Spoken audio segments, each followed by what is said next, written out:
Okay, so now I'm gonna get us on Facebook so we can go live on Facebook. And I just have to remember to mute myself. That's why I often have to uh, so you were a science teacher when you were in the classroom, Dr. Yep. Marquis? Okay, Yes. Can you hear me? yeah, I can hear you now. Oh, okay. Yeah, I was a science teacher. Okay. I like to get my former titles right. Let's see. Select the group. No, I don't, no, I wanted to go to my page. I don't want it to go to a group. I wanted to go to my page. You And don't seem sure. all right, so it should be taking us live in just a minute. And all right, so got it. And we should be going live in the Facebook group. Hopefully everybody is online. Oh, it says unsupported requests. Oh, I know what the problem is. Wait, it's telling me, you know, oh, wait, it says that it's streaming. Give me a second. It said that it was unsupported. Meeting is now streaming on Facebook. Give me a second. Let me check it on my phone. Let me see if I'm live on Facebook. Y'all give me a minute. I gotta see if I'm live on Facebook. I am live on Facebook. Okay, awesome, awesome. So, all right, y'all. Hey, hey, what's going on? It is Dr. D coming to you live from San Juan, Puerto Rico, where the weather is 77 degrees, which is what the weather is not in St. Louis, Missouri right now. We're probably at a smooth 35 degrees, which is really cold. But I wanted to bring to y'all another day of freedom, another part of the giving campaign. We got Dr. Marquita Blades, and we're gonna let her give us a real conversation here. Wait, okay, I had to make sure it was live and stream a live stream. We're gonna let her give us a real conversation here about what it means to be free. So over these 12 days, I've been doing the campaign of giving where we share people who have moved into a different realm, a different part of, life, of creating income, of what it means to be free. So before you introduce yourself, I want to tell you what we share. So Dr. Marquita is going to introduce herself, tell us who she is, a little bit about her background, and then about her current business. But then I also want you to tell us what it means to be free in your opinion, because a lot of times, and this isn't true for everybody, but for many of us it is. A lot of times we will say that we're free and we don't really know what there are different levels of freedom. So, Dr. Marquita, come on, introduce yourself and tell us who you are, what it is you do, and what freedom means to you. Yes, yes. Hey, everybody. Good evening. My name is Dr. Marquita Blades. I am the creator of Powerful Teaching Strategies, where we save schools time and money by teaching them how to create student-centered learning experiences using the resources that they already have. Okay, that was my superpower, I guess, when I was in the classroom because I didn't believe in spending my own money on stuff. So I learned how to be really creative and to have a highly engaging classroom with whatever the district gave me. And so now I help districts do that same thing. What am I doing now? Now I'm a consultant and I have been since 2016. So I left the classroom on medical leave, Dr. D, and I didn't really know what I was going to do because I was ready to leave the classroom, but I wasn't ready as in prepared to go. But when I left on medical leave, about a week into my medical leave, my husband just kind of told me, you really don't have to return because I see how this is impacting you and us and what are the kids really getting out of it if you're sick all the time, so you don't have to go back. But I asked him, like, what am I going to do if I don't go back, because teaching is all I've ever known. And he said, well, what about all that stuff you do for the district? Weren't you just at a conference with your principal, and weren't you leading something on the faculty PD day, and didn't somebody, like, he just started naming all of these things, Dr. D, where I had taken a leadership role, and almost 9 times out of 10, that role involved me training someone on something. And he said, well, don't they pay people to do that? And I said, yeah. And he said, well, that's what you should do. You've been doing it anyway. And my Wait first a thought minute, was, well, let who me gonna pay me to interrupt do real that? quick. So you're Mhm. saying that you were not a principal, you were not a superintendent, you were not a district coordinator. What was your role? Because a lot of people misunderstand that they are training and teaching and doing these things in the classroom anyway. So I just had to interrupt real quick. Oh, okay. So I was, to be clear, I was missing days out of my classroom to go do stuff at the district level. I was training at county and regional conferences, and my title was science teacher. I was not an instructional coach. Now, I did have one of these little vanity things called a professional learning facilitator. And what that means is they give you an extra $150 a month to train your building and sometimes train at the district level on your best practices that you spent years and years developing the skill on. So I did have that, but I'm gonna add to it, a layer to that, Dr. D, is that I had applied for at least uh, instructional coaching positions at 7 different times across 2 districts, and I never landed one interview, not even an interview. Yes, You know ma'am. what? I know that there are so many people who are listening to this who can relate to this, and they are thinking that that means that they are not good at what they do or that they don't deserve the position. And that's not it at all. A Not lot at of all. times they already know who they're going to put in those positions. A lot of times they have somebody's already been waiting 8 years for that position. So I Yes. just want to just say real quick for that person who might be discouraged and is thinking, they don't want me. That doesn't mean that your skills are not good. And a lot of times you got to leave what you got to get to the next level. So look, let me stop interrupting you, honey. Keep going.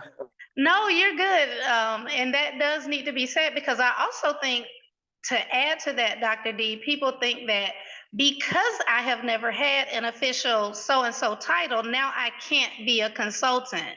Because consultants are people who achieved a certain level in the classroom first. And that's what give you your expertise because you had the title.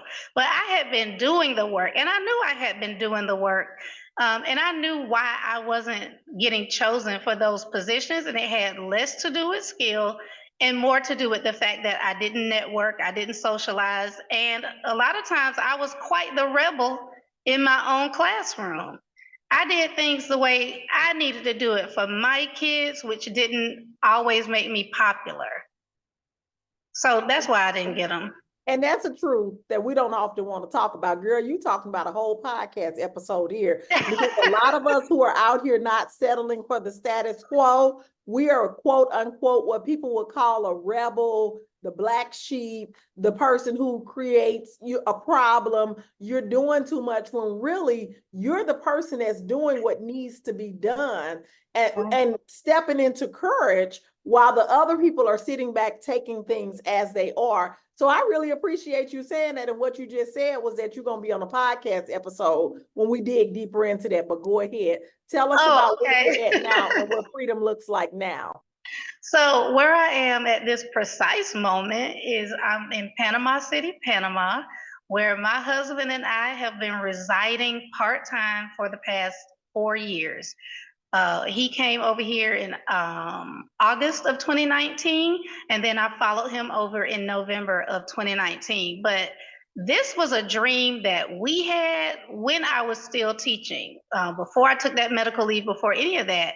My husband, he came back to Panama to visit. He is from here. And after that visit, when he got back to the States, he said, I really want a place in Panama. And at the time, we were thinking, come to Panama in the winters or, split our time, whatever. First thing I did, Dr. D, when he said that was I started going online, looking up schools in Panama, trying to figure out what I had to do to teach in Panama. Like it never crossed my mind that in order for us to do this, I'm gonna have to disconnect from the school system and start my own thing. Never even thought that. I just thought well, how do I work there? How do I be a teacher there? And then fast forward after medical leave, after that, 3 years later, he was like, I'm tired of talking about this. I'm just going to I'm going to close my eyes, point to a date on the calendar, and that's the day that I'm going to go, and then we'll decide when you are going to come. And that's what he did. Wow. Okay, so let's get this right. Wait a minute. First of all, if you're with us live, give us a hey, what's up, what's going on in the chat. Let us know you're with us. And also, if you're with us live, share this out, because now this is a good message right here. Yeah. We're talking about freedom, what it takes to be free, and what freedom looks like in these 12 days up to Christmas. And my gift that I'm giving you are stories of people who got themselves free. Now, we are talking to somebody who was just like all of us were, some of us still are, moving into our next level. But what you just said is what a lot of us will do. When we are presented with an opportunity, we want to stay back where we were. And so you instantly started looking for jobs that would pay you in the school system. Yeah. I'm a teacher, so I'm gonna go be a teacher over in Panama. So what made you realize you didn't have to be a teacher, or what was it that changed that thought process for you? Because clearly you all bought the property in Panama because you're there now. But tell me what changed. Well, what changed was, Dr. D, when I went on that medical leave, which was only for 30 days, and we decided that my husband was like, maybe you just shouldn't go back. You need time to really get your health together. And just to put it all out there, y'all, I was diagnosed with lupus in 2010, I believe. And by this time it was 2016 and my health was really declining. But I was scared. When he said you don't have to go back, I was still scared because they were saying if you break your contract, they're going to take your teaching license and all of this stuff. So my plan was, because I'm still playing it safe and I put my whole life into becoming a teacher. And I still owe them people money for them loans, right? So I need and I need my health insurance. So what I was going to do was take a full year leave of absence. That way I could still return to my job just in case, things didn't during that year. But what happened was my doctor, the same doctor who diagnosed me with lupus, looked me in my face and said, leave of absence? You've been working this long with it, like what's different now? And she wouldn't sign the paperwork I needed for the leave of absence. And I was crying in her office and I was saying to her, you've been treating me for all these years. Nothing is working. We've tried medication after medication.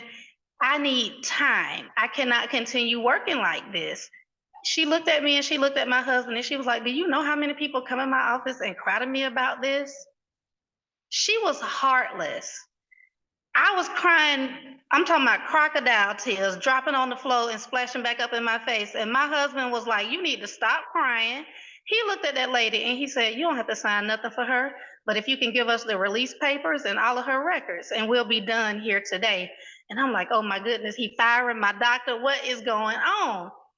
And when we got in the car, he was like, look, they could snatch your teaching license, but you're not going back. You are not going back. And Dr. D, when I let my principal know that I was going to be resigning, she then offered me a position out of the classroom. That's when she offered me one to make me stay. And I almost did it. And I love her to death because she and I are good friends to this day. But my husband said, if you take that position, you're never gonna leave. You're gonna get comfortable again. Your health is gonna continue to deteriorate.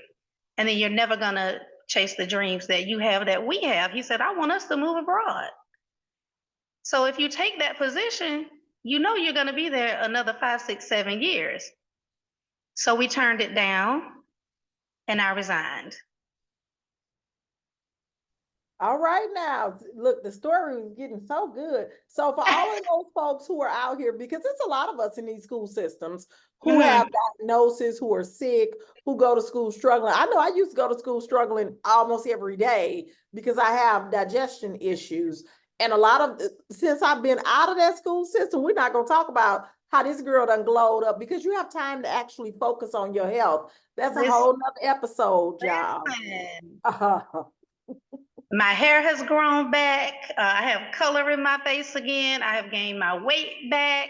I was looking bad for years, but just to kind of put a bow on it for everybody, um, I took about a year and a half to just kind of take it easy. But during that year and a half, I was submitting proposals to conferences, I was presenting, and I was collecting feedback so I would know what was really helping teachers, what topics they were interested in. So I did that from 2016 to early 2018. And in 2018 is when I officially incorporated my business, started offering services, and started actually, that's when I got my first paid speaking engagement, I believe in April of 2018. I started the business in February of 2018, and it's been up from there. So tell us how your life has changed now that you are in charge of your own time and in charge of your own income. Tell us what that's like now. So it looks like um, we fly back and forth between Panama depending on what we have to do. So my husband's a realtor. If he has several closings in Atlanta, we go to Atlanta and we work those deals. If I have bookings in person, I go to Atlanta and I work. And when that's done, I come back to Panama. If somebody wants to book me while I'm in Panama, they understand that's a bigger plane ticket. And if they're willing to pay it, I do it. But if it's a 1 day booking, then I'll tell them I'm in Panama and it's just not worth it for me to fly back for 1 day. But if y'all want to do virtual, we can do virtual. So I'm completely in control of what I do every day. I go and come as I please. I work with who I feel like working with, and I leave the rest of the people alone when I don't feel like working with them. Now, there are some people who may not understand because, of course, those of us in consulting, we get 100% exactly what you're saying. We know we can visualize what you're talking about. We almost know like what type of money you talking about and all that good stuff. But for the people who are still in the classroom, who are Mhm. still, they've conquered one dream, which was to become an educator, to support the community, and to change generations through education. But now they have been doing it for 15, 20, 25 years, and they want to have a bigger impact. Help them to Mhm. understand, like in your world, what does that look like for you to fly back and forth? Are you spending all week in one city? What does your life really look like now? Okay, so I'll just give the rundown from earlier this year. Because I don't have health insurance and I do have pre-existing conditions, obviously medical care in the US is very expensive. I get all of my medical care here in Panama now. I can pay for everything cash and carry, as I call it. So I had a surgery. I booked my surgery here in Panama. That was on May 12th. Had the surgery, took 2 months here to recover, and then I was booked for conferences starting the last week in July. So I flew back to the United States. We still have our home in Powder Springs and Metro Atlanta. So from there, I will do, let's say, fly out of Atlanta, go to a conference, come back to Atlanta for a couple of days, fly to the next conference. And since I had so many bookings back to back, I stayed in Atlanta for a long stretch because coming in and out of Panama, I would have been very tired because it's a long travel day. But once I wrapped up my last in-person engagement on December 2nd, then I was back on the plane here to Panama. Now, my next speaking engagement is a 4 day train the trainer that I'm doing for administrators, instructional coaches, curriculum directors, all of those positions that I could never get when I was a teacher. It's all of those people that are coming. And it is a 4-day virtual. So I will do that from here in Panama. I will get me a co-working space, a private room at a co-working space for 4 days. And I will do my conference from there because our place in Panama is very small compared to our house in Georgia. But I want to say this too about freedom, Dr. D. One thing I have learned, when we come to Panama, we don't even need that much. Like the things that we feel like we need in the United States, we don't need it here. It's like as soon as you get off the plane, everything is just simpler. And in my mind, this simple lifestyle equals luxury because I can eat out when I want to. The cost of living here is so inexpensive. The cleaning lady, for example, is $30 to clean a 2-bedroom, 2-bath, and she even do our laundry while she's here. So I get to have that luxury more often than I have it in the US. And then again, my medical care. All right, so while I'm here, I will update my blood work with lupus. I have to get my blood work done every 3 months. And that costs upwards of $1,700 in the States without insurance. Here it is about $265 with no insurance. So it looks like I can be healthy again. I can see the doctors when I need to, and I can just stay on top of my lupus. So my lupus is, I believe the percentage that my rheumatologist said was 89% in remission. I don't have any symptoms like I used to. I used to wake up in pain every day, joints swollen, hair was falling out. And yeah, all of that has improved because I have freedom of my time and because I don't have to report to somebody's job every day and then be stressed out. And I love the kids and I love teaching, but taking on their issues and trying to address them, it is a physical burden because you start taking on all of their stress and trying to solve their problems and trying to solve their family's problems. And when you have a health condition, you absolutely should not be doing that. And I know there's a lot of educators that's keeping their job because they need their insurance. I do understand that. I 100% understand that. But I will say, most months for me, if I can put it into a financial context, Dr. D, most months for me, I would say a slow month for me is a 5K month. That's a slow month, which the average teacher probably make that anyway. So it's just a matching what my teacher's salary was. And then a good month for me would be between 10 and 15K. Y'all hear them numbers? And when you make 5K, how many days have you worked? For a 5K month, I have worked, well, it depends. If I'm really great on my sales like I'm supposed to be, that's 2 days. Well, no, if I'm decent, that's 2 days. But if I'm good, because I raised my rate, so that would be 1 day.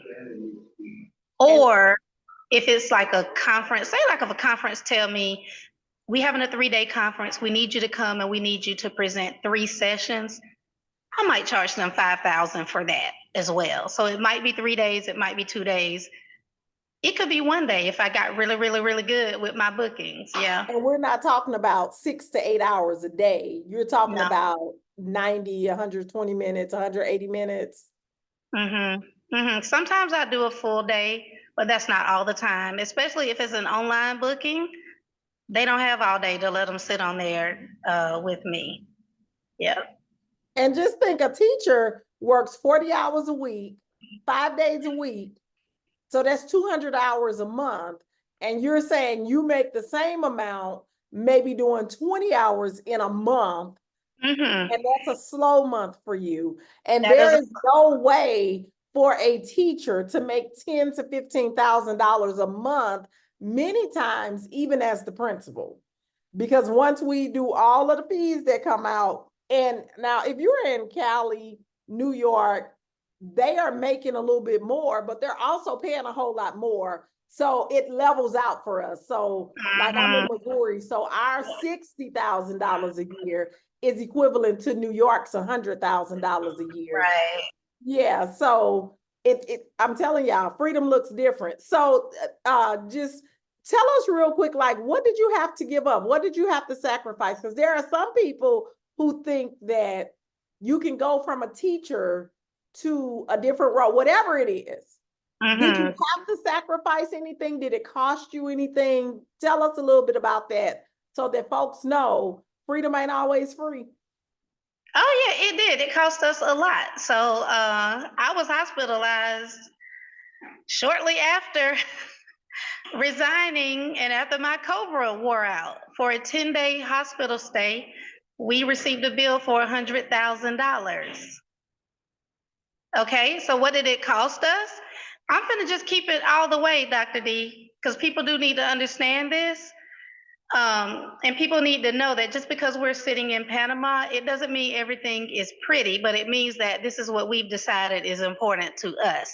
But that 100K hospital bill meant that I had some stuff going on my credit collections, okay? It cost me my good credit score that I had before I resigned, and I was paying my bills on time. That's what it cost me. It cost me not being able to actually renew my teaching license in the time that it was supposed to be renewed. It was my intent to do that, even though I wasn't teaching. But because I was so sick, I just lost track of everything and I didn't get to do it. And I haven't picked it back up. I probably will at some point just to have it. But y'all, you don't need it. Nobody's going to ask you for it. So it cost me the credential that had meant so much to me. It also has costed me time with my husband because sometimes he's in Panama and he don't want to fly back to the States with me to do my speaking engagements. I'm going to places that he don't want to go because it's out in the middle of Bumble, you know what? And he said, I don't want to go. He want to stay, or he might have clients flying into Panama, people trying to move here that he needs to entertain. So it has cost me us having to live apart sometimes. Like we had to live apart for 10 months during the pandemic because he got stuck over here and couldn't fly out. All right, it has cost me time with friends. Actually, a lot of people that used to like me don't like me that much now because they see the lifestyle I'm living, but they had me in a box because I was the teacher. I was the lower income earner of the friends. I had that predictability. And now that I don't have that anymore, they don't know where to place me. They don't know what to do with me. And it cost me a lot of security. It is scary to have a chronic condition that could flare up at any time and you don't have no insurance and you in another country. So it did cost me a certain level of security. But I just have so much more comfort now. I don't even know how to really put that part into words, but I have a comfort now that I did not have before. So if you had it to do it all over again, would you do it? Sooner.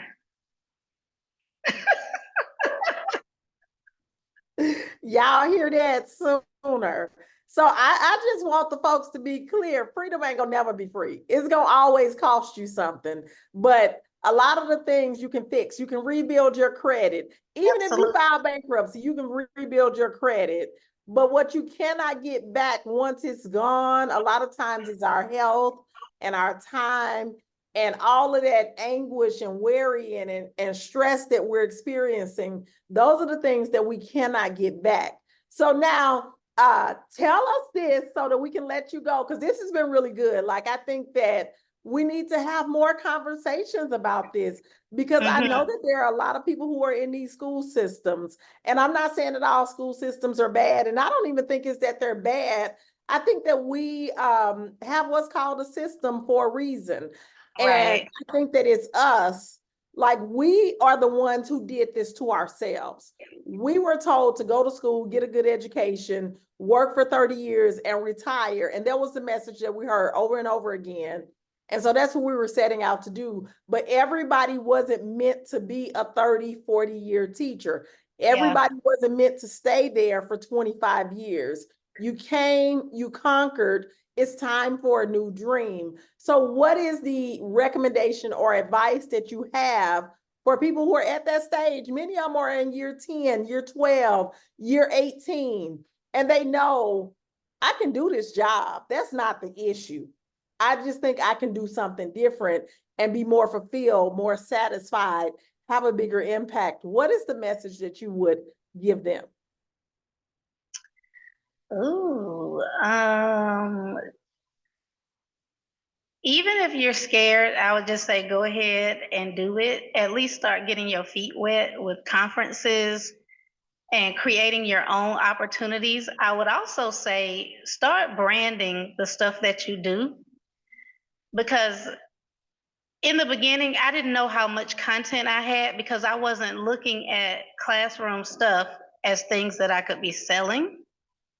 So teachers need to look at everything that they're doing as a content, as a product that they can now offer to someone else. And then I would just say get started and get into some coaching. So when I first started, my husband was like, you need to find a coach. And I was like, oh, well, I can just learn it by myself. And he said, but you was willing to pay all that money for all those degrees, but you're not willing to pay a coach to help you learn how to be a business person. And when he said that, I was just like, oh, he's right. Get a coach and lower the learning curve. But I would have never thought to get a coach because I'm like, how do I get somebody just to tell me something? I can figure this out. Nobody really taught me how to be a teacher. I became a good teacher on my own by trial and error.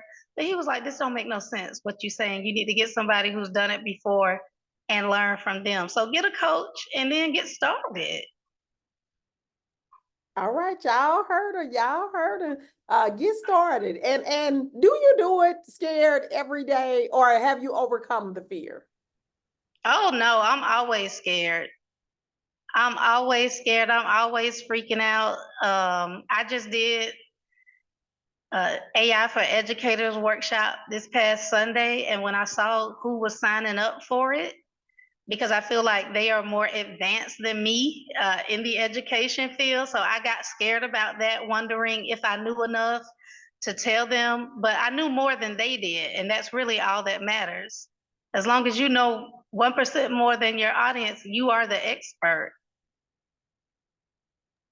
Y'all need to be giving Dr. Marquita some fire in that chat, because she done gave y'all all of the gems. She done dropped all of the fire on y'all. And y'all being real stingy. Y'all tuned in, but I need y'all to wrap that up, give us some fire, and let her know that y'all appreciate her being this transparent. One thing that I will say about teachers and educators, because we've been in a system and we are in a system of lack. There are very few systems of education that operate out of abundance. We don't do a good job of cheering other people on, encouraging other people. I'm talking about colleagues. Students, we got that under control. But when it comes to colleagues, like right now, you done gave them more than what a lot of these coaches that call themselves coaches would even give with them paying. And it's somebody who's listening to them, to this, that something that you said sparked a fire in them. It made them realize, I need to do this too. Maybe they're suffering with some type of chronic illness. That's right. JL Jasmine says, I've been researching consulting recently, and she's ready to step out on faith. Come on, JL Jasmine. Yes. Step out on faith. Go ahead, Dr. Marquita. Oh, I was just saying yes to Jasmine. Yeah, Jasmine, look here. If you're going to step out on faith, and we're talking about the word faith, faith means believing even though you can't see it. You got to believe it and step on out there. Because what I can tell you that I know for sure, the Lord ain't never let you down. You done made it through all of your worst days up until today. And the Lord ain't finna let you down. But a lot of times we let ourselves down because we go back into what's comfortable. So Jasmine, you can do this. I can tell you that Dr. Marquita, along with myself, we ain't no different from any of y'all. Dr. Marquita just told you she come from Georgia. I'm from St. Louis, Missouri. Dr. Marquita over here talking about her 2 homes. Did y'all peep that? Did y'all peep them 2 homes Dr. Marquita was talking about? And don't cock it up to, oh, that's because she married. I can bring you 5, 10, 15 consultants on here who ain't married, who got 2 homes, because it's about what you believe. And if you're not around the right people who are believing at a different level than you are, you need to get into a group, a community that's believing at a different level. And the people who are believing at a different level have seen something at a different level, and they're going to feed into you at a different level. Jasmine said, amen. Come on, Dr. D. She said she received it. She receives it.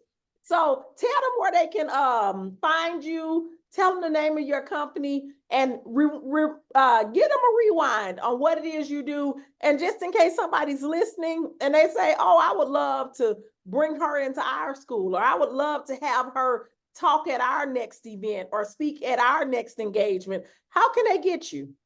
Yes, so y'all can find me on social media. I am Powerful Teaching, POWARR.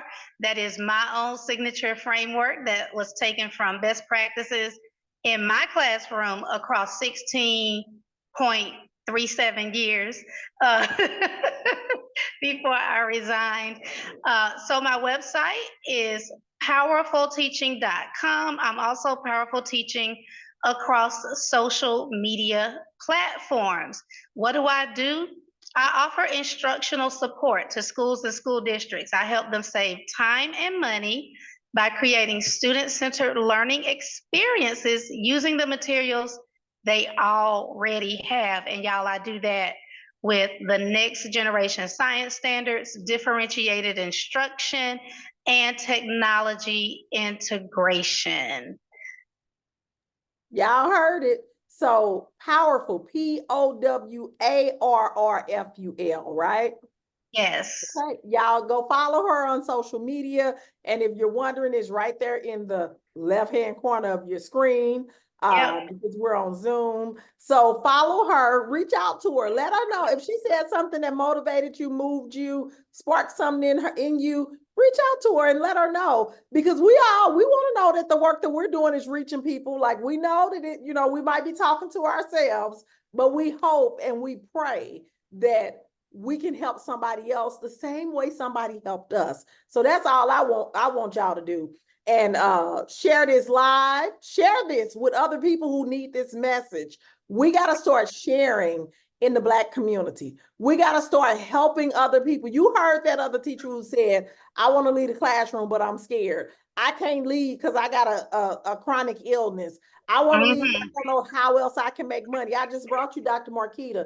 Dr. Marquita said she got a chronic illness. Dr. Marquita stepped outside of the norm and made it work. And you can too, because I can tell you what, it's a whole lot different when somebody tell you need to pay a $2,000 hospital bill when you're making $100,000, as opposed to when you got to pay a $2,000 hospital bill when you only making $2,000 in a month. That's crazy. Okay. So yes.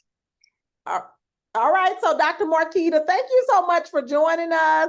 This has been amazing. I really appreciate your ability to be transparent and vulnerable and to share with us at such a great level, because there's a lot of people who just want to make everything look good. And y'all know I like to bring y'all real reality, real life. And Dr. Marquita is real life. So go follow her on her socials. And tell your principal about her. If y'all looking to hire somebody, look here. We will. That's right. Drop my name, and I deliver. I have the receipts. I can back it all up. Y'all heard what she said. Drop her name to your principal, to your curriculum coordinator, to your superintendent, whoever the person is that's over your PD. Let them know she delivers. That's why they keep coming back for her. That's why they keep requesting her to speak at engagements, because she knows she's a real classroom teacher and not them out of the box PD developers that they bring in who are 26 years old and only work for the company for a year and ain't never been in the classroom. That ain't Dr. Marquita, okay? Okay. All right, y'all. We winded down our 12 days of Christmas, but I got another story for y'all coming up later on. So join us again here on Educators Moving On. Let other folks know about it again. Share this. And let us know if you're watching this in the replay. Give us a hashtag replay. Thank you so much, Dr. Marquita. I really appreciate you sharing with us and helping Thank us to you, move to our Dr. next level D. of abundance. You're Of so welcome. course. Thank you. Good All right, night. have a great evening, y'all.